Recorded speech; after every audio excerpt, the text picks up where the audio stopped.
Hi అండి. ఈరోజు నేను తులసి ఆకుల కషాయం చేస్తున్నాను. ఈ తులసి మొక్క అతి పవిత్రమైనది.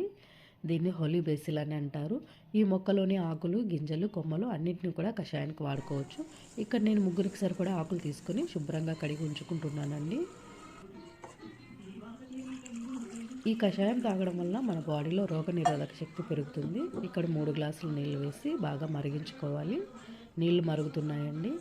ఈ ఆకులు వేసి మరో 5 నిమిషాలు ఉడికించుకుందాము. బాగా ఉడికిపోయాయి. ఇప్పుడు స్టవ్ ఆఫ్ చేసుకొని మరో 2 నిమిషాలు మూత పెట్టి ఉంచుకుందామండి.